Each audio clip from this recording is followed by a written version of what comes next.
আল্লাহ রাব্বুল আলামিনের বড় মেহেরবানি। বর্তমান বিশ্বে প্রায় 750 কোটির মতো মানুষ বসবাস করছে। এর মধ্যে 2.25 থেকে 200 কোটি মাত্র মুসলমান।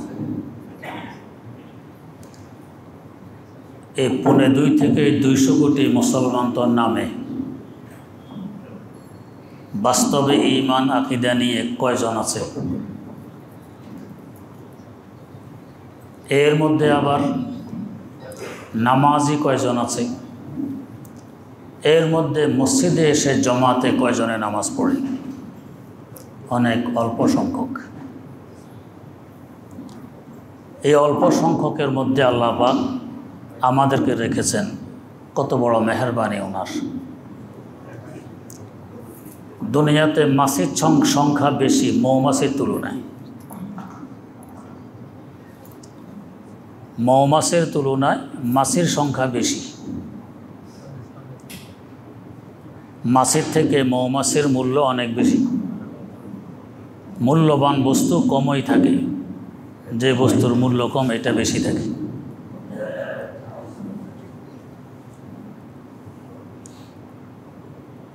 আল্লাহ রাব্বুল আলামিন সে কম সংখ্যকের মধ্যে আমাদেরকে রেখেছেন, তাই তো মসজিদে আসার সুযোগ দিয়েছেন, আলহামদুলিল্লাহ।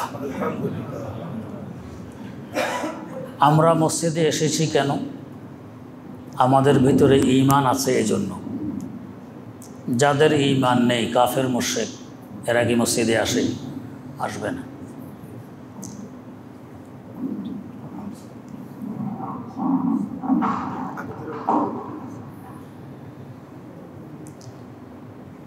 ঈমান এমন একটি সম্পদ, এই সম্পদে দূর দরাজ মানুষকে একত্রিত করে দেয়। পরিচয় নেই তারপরও করে। আমার শেখ মুর্শিদ শাইখুল ইসলাম আল্লামা তাকি উসমানী দামাত বরকাতুহু চীন গেলেন। হযরত বলেন, ওদের ভাষা আমরা বুঝি না, আমাদের ভাষা ওরা বোঝে না। যখন শুনেছে যে বিশ্বের শ্রেষ্ঠ আলেম আসতেছে, শত শত মাইল দূর থেকে হাজার হাজার চীনি মুসলমান রাস্তার কিনারে এসে লাইন ধরে দাঁড়িয়ে গেছে। তখন শীত ছিল -9, এই পরিমাণ ঠান্ডা। এই ঠান্ডা উপেক্ষা করে তারা এসেছে কেন? একজন আলেম আসতেছে। শুধু একটা কথা ওদের আমি বুঝি, আর আমার একটা কথা ওরা বোঝে। সেটা কি? আসসালামু আলাইকুম ওয়া রাহমাতুল্লাহ। আর আমার ওয়ালাইকুম আসসালাম ওয়া রাহমাতুল্লাহি ওয়া বারাকাতুহু। আর কোনো কথা বুঝি না। এই কথায় বিনিময় হয়, মুসাফা করে। অন্তরের আবেগ প্রকাশ করার তো ভাষা নেই, যেহেতু ওদের ভাষা আমি বুঝি না, আমার ভাষা ওরা বোঝে না। ওটা প্রকাশ করতেছিল চোখের পানি দিয়ে। দীর্ঘ 74 বছর যাবৎ তারা সমাজতন্ত্রের নিচে পিষ্ট হয়েছিল। চোখের পানি দিয়ে আবেগটা প্রকাশ করতেছে, আর বুঝি শুধু আসসালামু আলাইকুম ওয়া রাহমাতুল্লাহ, কোনো কথা বুঝি না। হাজার হাজার কিলোমিটার দূর থেকে শাইখুল ইসলাম আল্লামা তাকি উসমানী দামাত বরকাতুহু গেলেন। ওদেরকে কিসে টেনে এনেছে? লা ইলাহা ইল্লাল্লাহ। এই যে আমাদেরকে এখানে এখন এনেছে, কে টেনে এনেছে? লা ইলাহা ইল্লাল্লাহ। আমরা এক কলেমার বিশ্বাসী। যেখানে আমার বাড়ি হোক, আমি যে কাজে করি, যে অবস্থায় থাকি, যে ভাষায় বলি, ইনি আমার ভাই। কেন? উনিও মুমিন, আমিও মুমিন। উনিও মুসলিম, আমিও মুসলিম। কালেমাটির মূল্য অনেক বেশি। লা ইলাহা ইল্লাল্লাহ, এটা হলো আমাদের ঈমানের ভিত্তি, মূল।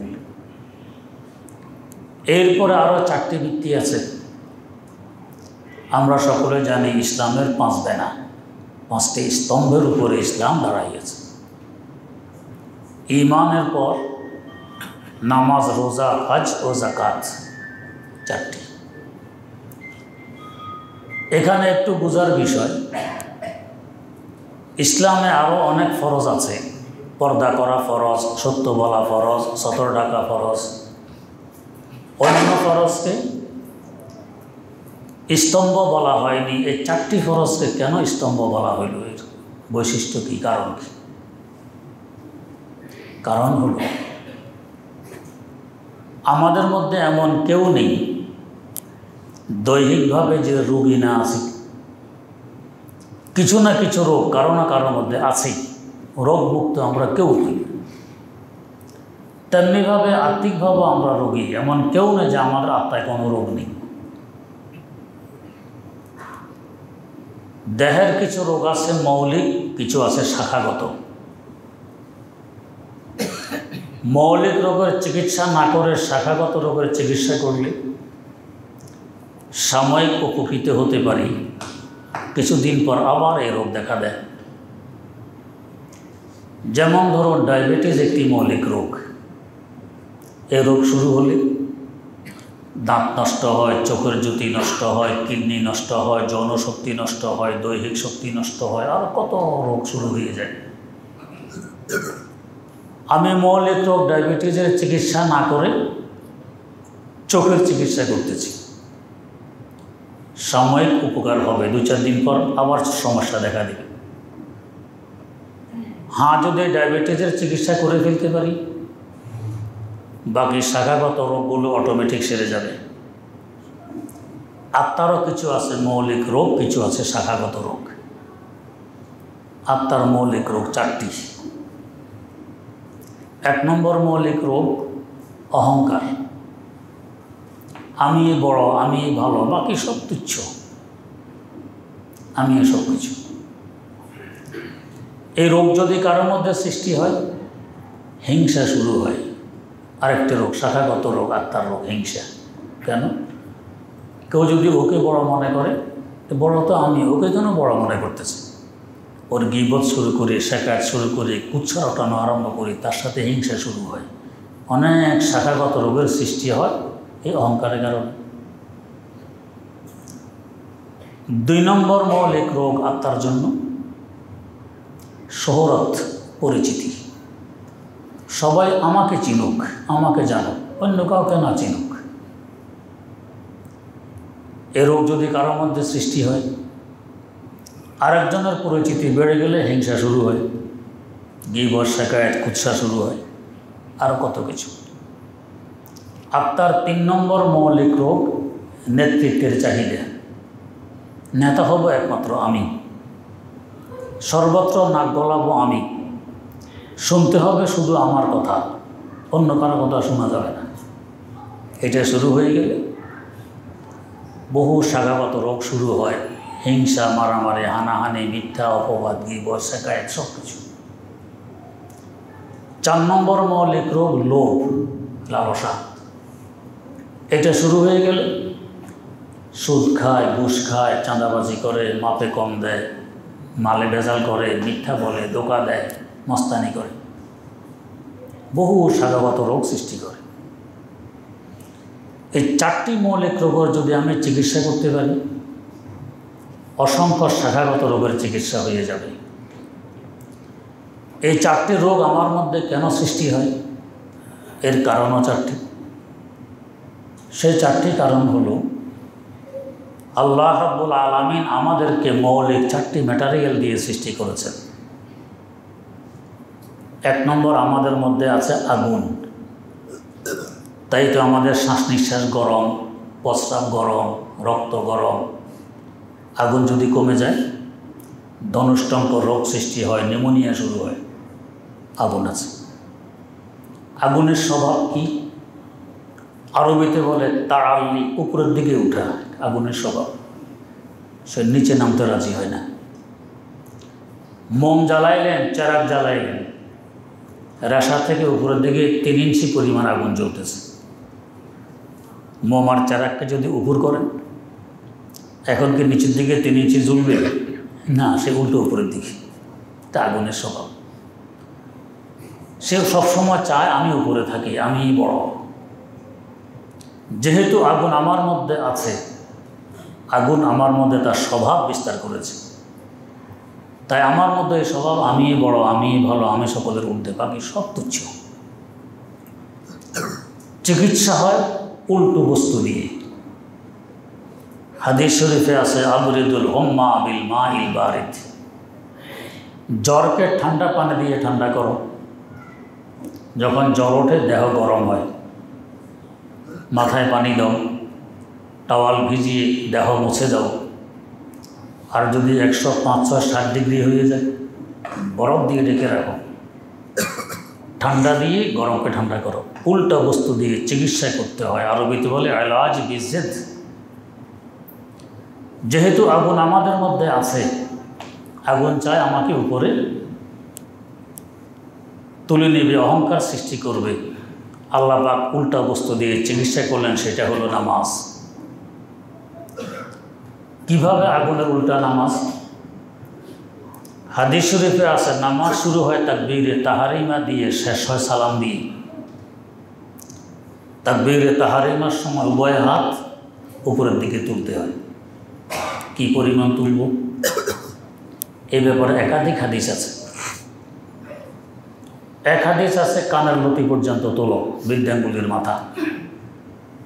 লতি পর্যন্ত উঠল কি না বুঝবো কীভাবে? লতি তো দেখা যায় না, আমার লতি তো আমি দেখি না। বৃদ্ধাঙ্গুলির মাথা কানের লতিতে লাগিয়ে দাও, নিশ্চিত হবে আমার আঙ্গুলের মাথা কানের লতি বরাবর হয়ে গেছে। এটাকে আমাদের দেশীয় ভাষায় বলবে কানে ধরা। কানে ধরলে উপরে ওঠে না, নিচে নামে। অপরাধের সালিশ করতে বসছেন কমিশনার সাহেব, অপরাধ সাব্যস্ত হয়ে গেছে। তিনি বললেন কানে ধরো, তাকে উপরে উঠানোর জন্য না, ইজ্জত কমবে। তো নামাজে প্রথমে ধরলাম কানে, আমাকে এক স্তর নিচে নামাই দিল। এরপর হাত বাঁধতে হবে। কিভাবে বাঁধব? কনিষ্ঠ এবং বৃদ্ধাঙ্গুল দিয়ে হাতকে ধরব, অনামিকা মধ্যমা তর্জনী উপরে রেখে দিব। এটাকে বলে হ্যান্ডকাপ লাগানো। পুলিশ আসামের হ্যান্ডকাপ লাগায় ইজ্জত বাড়ানোর জন্য, কমানোর জন্য। হ্যান্ডকাপ লাগাইলাম, আরেক স্তর আমাকে নিচে নামাইল। দাঁড়াবো কিভাবে? দুই পায়ের মধ্যখানে 4 আঙ্গুল পরিমাণ ফাঁক রেখে দাঁড়াবো। কারো দেহ যদি আরও মোটা হয়, আরও ফাঁক রাখাও না জায়েজ নয়, তবে যথাসাধ্য কম ফাঁক রাখা। এটা বিনয় এবং নম্রতা প্রকাশ করে। আর যদি চাগাইয়ে দাঁড়াও, 2 হাত ফাঁক, এটা বিনয়ী পরিপন্থী, নম্রতা পরিপন্থী। আরেক স্তর নিচে নামাই। এরপর রাজা বাদশার দরবারে, হাকিমের দরবারে আসামি দাঁড়ালে এদিক এদিক তাকানো যায় না, আমি আসামি। এখানেও নামাজে এদিক এদিক তাকাবে না, শুধু সেজের দিকে তাকাই থাকবে। আরেক স্তর নিচে নামাই, আমি আসামি। যখন রুকুতে গেলাম, আরেক স্তর নিচে নামাইল। যখন সেজদে গেলাম, আরও নিচে নামাইল। যার নিচে আর নিচ নেই, আমি চাইলেও আর নিচে নামতে পারবো না। যেখানে মানুষ পা রাখে সেখানে আমি মাথা রেখে দিলাম, আর কত নিচে নামব? একেবারে শেষ স্তরে নামাই দিল নামাজ আমাকে। আগুন উপরে নিতে চায়, নামাজ নিচে নামায়। নিচে নামার পরে ফল কি দাঁড়ায়? হাদিস শরীফে আছে মান তাওয়াযা লিল্লাহি রাফাআহুল্লাহ।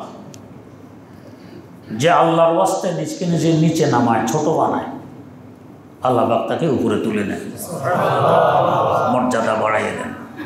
কি পরিমাণ বাড়াইলেন?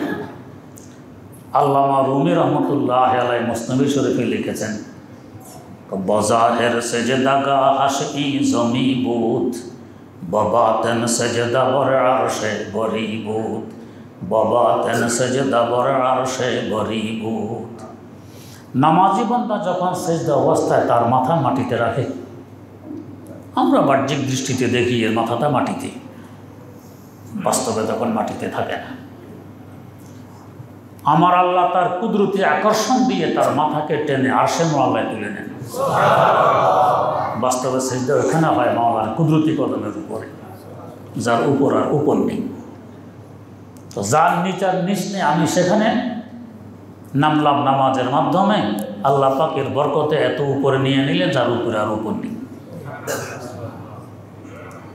তাহলে আমার অহংকারের চিকিৎসা হয় নামাজের মাধ্যমে। অহংকার মৌলিক রোগ, মৌলিক রোগের চিকিৎসা যার মাধ্যমে হবে এটা হবে মৌলিক ইবাদত। তাই এটা ইসলামের স্তম্ভ। আরও বহু ফরজ আছে, ওগুলোকে স্তম্ভ বলা হয়। 2 নম্বর, আমার মধ্যে আছে বাতাস। নাক দিয়ে বাতাস গ্রহণ করি আবার ত্যাগ করি। আমার ফুসফুসের ভিতরে বাতাস। বাতাসের স্বভাব কি? সারা দুনিয়া ঘুরা। বন্দি করে রাখতে চাইলেও পারবেন না। ট্রাকের টায়ার, রিক্সার টায়ার, সাইকেলের টায়ার, টিউব, ভিতরে বাতাস বন্দি সবসময় থাকে। 2-4 দিন পরে ফুস বাতাস বের হয়ে থাকে না, সে বন্দি থাকে। বাতাসের স্বভাব হলো সারা দুনিয়া ঘুরা। আর যে ঘুরে তাকেই তো সবাই চিনে, তার পরিচিতি হয়। যে ঘরে বসে থাকে এদেরকে চিনবে। তো বাতাস আমার আপনার মধ্যে থাকার কারণে বাতাসের স্বভাব আমার আপনার মধ্যে বিস্তার লাভ করেছে। এখন আমিও চাই আমারও পরিচিতি হোক, সবাই আমাকে চিনুক, সবাই জানুক।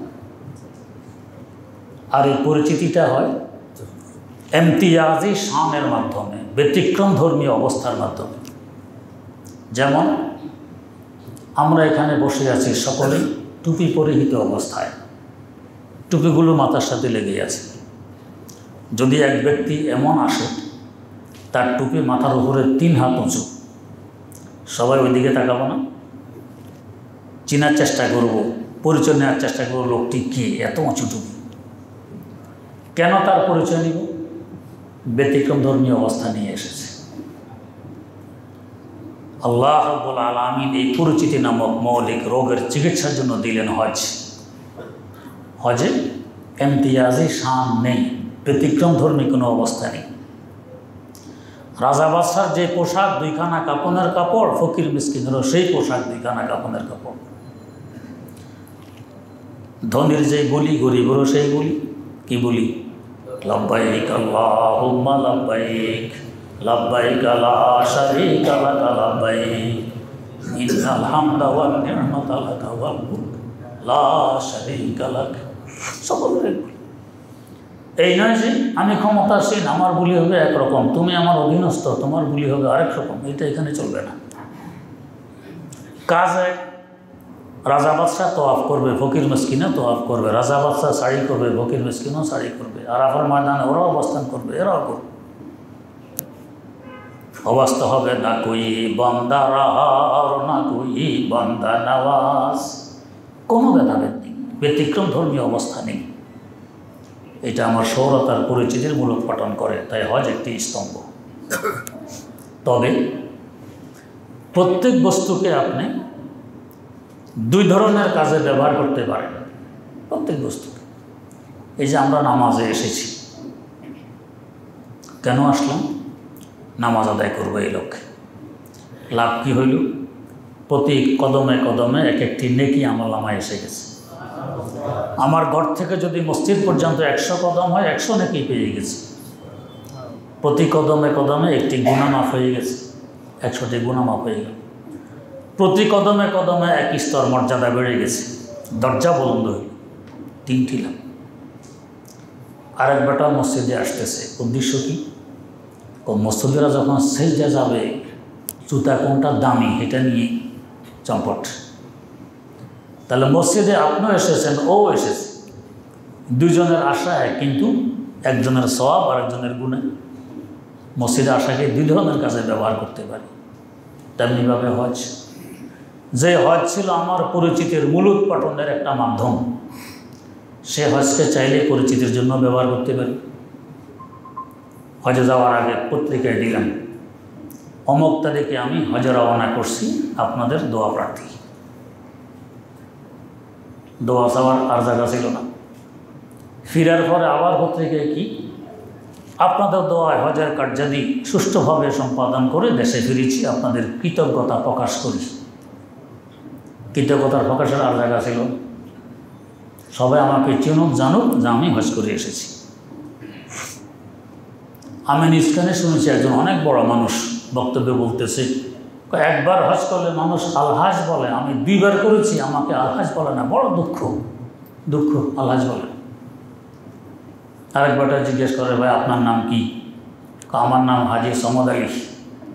তো আপনার নাম কি? তো আমার নাম নামাজি আবিদ আলী। কি নামাজি? কয় হল। এটা আবার লাগাইতে হয়? তো আপনি জীবনে একবার হজ করছেন, হাজি লাগাইতে পারলেন, আমি দৈনিক 5 বার নামাজ পড়ি, আমি নামাজি লাগাইতে পারবো না? চিন্তা কর। এই জন্য এই ব্যাপারে আমার 2টি শেয়ার আছে। কারবা বেগিয়া যাহা কি খাহেশ না গই, কারবা বেগিয়া যাহা কি খাহেশ না গই, জমজম বে পিয়া গরমে আতিশ না গই। জগতের শ্রেষ্ঠতম ফজিলতপূর্ণ জায়গায় কাবা শরীফও গেলাম, এখনো আমার সৌরতার পরিচিতি, আমার ইজ্জত সম্মানের চাহিদা মিটাতে পারলাম না। জমজম বে পিয়া গরমে আতিশ না গই। জমজমের মতো পানি, এর থেকে বিশুদ্ধতম পানি দুনিয়াতে আর নেই। এমনকি হাউজে কাউসার থেকে পানির ফজিলত বেশি। পান করলাম, এখনো আমার ক্রোধ রাগের আগুন নিবেতে পারলাম না। কারবা বেগিয়া ফের না গই বুত কি মোহব্বত, জমজম বে পিয়া ফের না গয়া কিবর নখুয়ত, জমজম বে পিয়া ফের না গয়া কিবর নখুয়ত। কাবা পর্যন্ত গেলাম, কাফনের কাপড় পরিহিত অবস্থায়, এখনো দুনিয়ার মোহ ত্যাগ করতে পারলাম না। জমজমের মতো ফজিলতপূর্ণ পানি পান করলাম, আমার অহংকার এখনো বিসর্জন দিতে পারলাম না। উল্টা কাজে ব্যবহার করলাম, আল্লাহ মাফ করুন। 3 নম্বর, আমাদের মধ্যে আছে পানি। নাকে পানি, চোখে পানি, মুখে পানি, প্রস্রাবে পানি, গামে পানি। পানির স্বভাব কি? हर को जा पोस्ते आवा जा रवाद, हर को जा दर्दे दावा आ जा रवाद। যেখানে নিচু যায় পানি সেখানে গিয়ে উপস্থিত হয়। বান দিয়ে বাধা দিয়ে রাখলেন, হয় বান ভাঙবে, না হয় ছিদ্র করবে। কিছু করতে না পারলে চুয়ে হইলেও সে নিচু জায়গায় গিয়ে হাজির হবে। তার মানে সর্বত্র নেতৃত্ব আমার চলবে, সব জায়গায় আমিই না করাবো। এটাকে বলে নেতৃত্বের খায়েশ, নেতৃত্বের চাহিদা, মৌলিক রোগ। তাই তিরমিজি শরীফে হাদিস আছে, যদি কেউ নেতৃত্ব চেয়ে নেয় আল্লাহ পাকের সাহায্যে উঠে যায়। আর যদি পা ধরে তাকে নেতৃত্ব দেয়, আল্লাহ পাক তার সাথে ফেরেশতা নিয়োগ দিয়ে দেন যে তাকে কদমে কদমে সাহায্য করবে, সাহায্য পায়।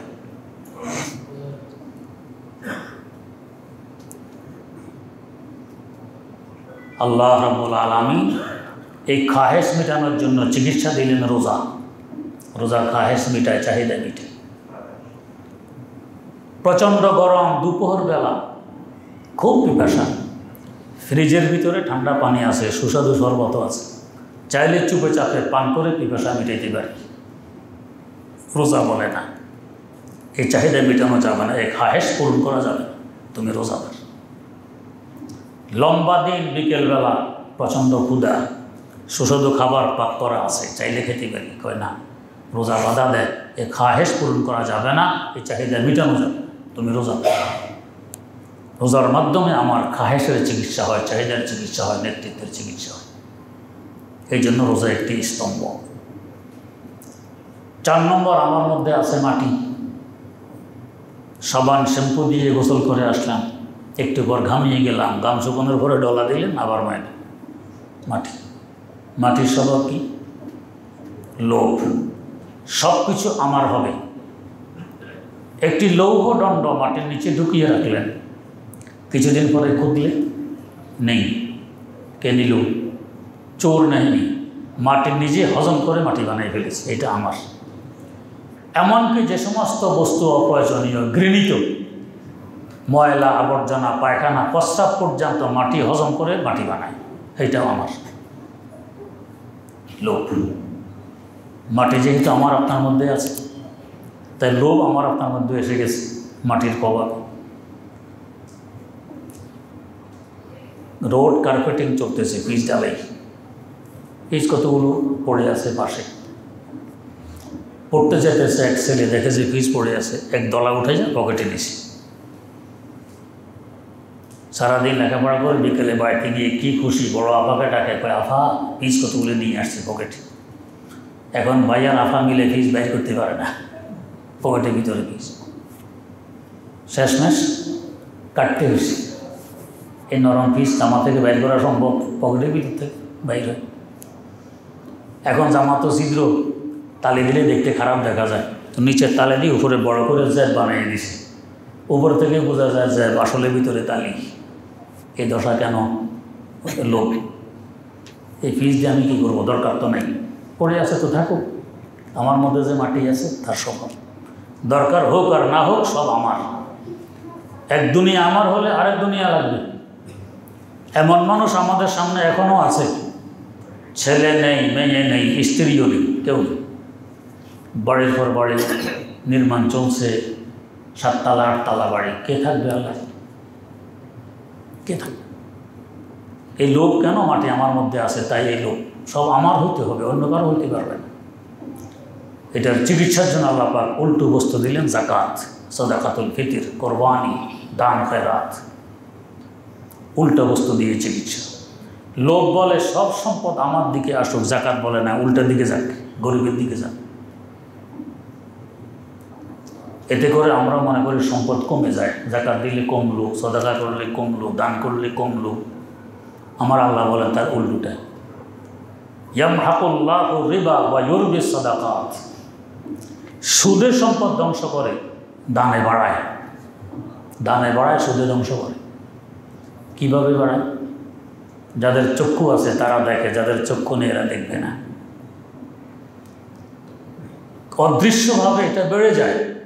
আমার আল্লাহর কথা সত্য। এর পাশাপাশি জাকাত দিলে আমার সম্পদ হেফাজতও থাকে।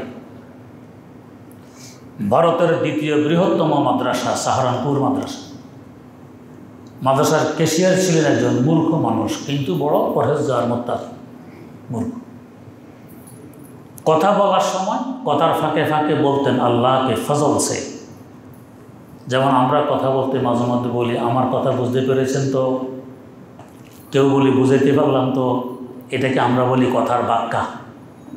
তো ওনার কথার ফাঁকে ফাঁকে কথার বাক্কা হয়তো আল্লাহকে ফজল সে, মানে আল্লাহর মেহেরবানিতে। একদিন সকালে মাদ্রাসায় এসে ওস্তাদদের সামনে বলতেছে, আজ রাত তো আল্লাহ কে ফজল সে আল্লাহ কা গজব হো গয়া। সবাই হেসে দিল। আজ রাতে তো আল্লাহর মেহরবানিতে আল্লাহর গজব হয়ে গেছে। গজব কি মেহরবানিতে হয়? গজব তো হবে ক্রোধে। আল্লাহকে ফজল সে, এটা তো ওনার কথার বাক্যা। বাস্তব কথা হইল কোনটা? আল্লাহ কা গজব হো গয়া। তো ওস্তাদরা জিজ্ঞাসা করে, कैसे আল্লাহ কে ফজল সে আল্লাহ কা গজব হো গয়া? কীভাবে আল্লাহর মেহরবানিতে আল্লাহর গজব হইল? তো বললেন যে আমি রাত্রে শুয়েছি, ঘুম এসে গেছে, খটখট আওয়াজে ঘুম ভেঙে গেছে। দেখি যে 4-5 জন লোক আমার আলমারির তালা ভাঙার চেষ্টা করতেছে। এই অবস্থা দেখলে আমরা কি বলতাম? চোর চোর চোর চিৎকার দিতাম। আর যদি চিৎকার দেওয়ার সাহস না পাইতেন, অন্তত বলতাম ভাই এটা ভাঙলে কী হবে, আমি গরিব মানুষ, ভিতরে কিছু নেই, এটা বলতাম। উনি বললেন কি, तो भाई इसमें मेरे पैसे हैं, मदरसा के पैसे हैं, और भी बहुत से लोगों के पैसे हैं। এটার ভিতরে আমার টাকা আছে, মাদ্রাসার টাকা আছে, আরও অনেক লোকের টাকা আছে, আমানত। তোমাদের বাপ সহ যদি আসো তারা ভাঙতে পারবে না। কেন? তো इसलिए कि मैं ज़कात अदा किया करता हूँ। এই জন্য যে আমি জাকাত আদায় করি। কি আস্থা আমার আল্লাহর উপরে। ইয়ামহাকুল্লাহু রিবা ওয়া ইউরবিস সাদাকাত, জাকাত আদায় করি। এটা বলে আমি ঘুমিয়ে গেছি। চোর ঘরে রেখে ঘুমানো সাধারণ কথা, ঘুমিয়ে গেল। ভোর রাত্রে উঠে দেখি এরা এখনও চেষ্টা অব্যাহত রেখেছে ভাঙার জন্য। আবারও এই কথা বললাম, দেখো এটার ভিতরে আমার পয়সা আছে, মাদ্রাসার পয়সা আছে, বহু লোকের আমানতের পয়সা আছে, তোমাদের ব্যবসা আসলে এটা ভাঙতে পারবে না, যেহেতু আমি জাকাত আদায় করি। এইটা বলি আমি চলে গেছি মসজিদে ফজরের নামাজ পড়তে। চোর ঘরে রেখে কে মসজিদে যায়? কি পরিমাণ আস্থা আমার আল্লাহর উপর, যে আল্লাহ অসত্য কথা বলতে পারেন না, হেফাজত আমার আল্লাহ করবেন, যেহেতু আমি জাকাত দিই। ফজর করে ঘরে ফিরে এসে দেখি এরা নেই। আমার আলমারিও ঠিক আছে, তালাও ঠিক আছে, পয়সা কড়িও ঠিক আছে, তো জাকাত দিলে আমার সম্পদের হেফাজত হয়, আমার সম্পদ বাড়ে, এটা আমি বুঝবো না, সুদের সম্পদ ধ্বংস করে। এই যে বর্তমান আমেরিকা, আমরা অর্থনীতি আলহামদুলিল্লাহ পড়েছি, এখন পড়াই অর্থনীতি, দুনিয়ার অর্থনীতিকে সামনে আনতে হয়। আমেরিকার অর্থনৈতিক অবস্থা কি? শুধু সৌদি আর শায়েকদের পয়সা যদি উঠাই নেওয়া হয় আমেরিকা থেকে, 1 ঘন্টা চলার ক্ষমতা আমেরিকার নেই, শুধু এদের পয়সা দিয়ে চলে। যখন ইরাক আক্রমণ করে, সৌদি অনেক শায়েখেরা পয়সা নিয়ে আসছে। আমি পত্রিকায় পড়েছি, আমাদের বাংলাদেশের পত্রিকায় এসেছে, একসাথে 200 কোম্পানির দেউলিয়া হয়ে গেছে। 200 কোম্পানি। সরকার থেকে সর্বনাশ, দেশ তো অচল হবে। আইন করলো যে এই মুহূর্তে কেউ তাদের বিনিয়োগ উঠে নিতে পারবে না, জোরপূর্বক পয়সা রেখে দিয়েছে। কেন তাদের এই দশা? এক সময় দেখবেন এটা বাস্ট হবে, হয়তো আমরা দেখতেও পারি। কেন এই দশা? তাদের অর্থনীতি সুদূর উপরে ভিত্তি করে চলছে, যার কারণে এই দশা। ডাকাতি করে খায়, চুরি করে খায়, ডাকাতি বেশ কম আছে। এই যে আমরা প্লেন ব্যবহার করি, প্লেন যতবার ল্যান্ড করবে তত $5 আমেরিকাকে দিতে হয়, জানা আছে? এমনকি হজে যাই, যদি কোথাও ল্যান্ড করলাম, কুয়েত হয়ে গেলাম, এবার বাংলাদেশের $5, কুয়েতের $5, সৌদিয়ার $5, $15 ওরা নিয়ে যাবে আমার হজের পয়সা থেকে, বিনা কারণ।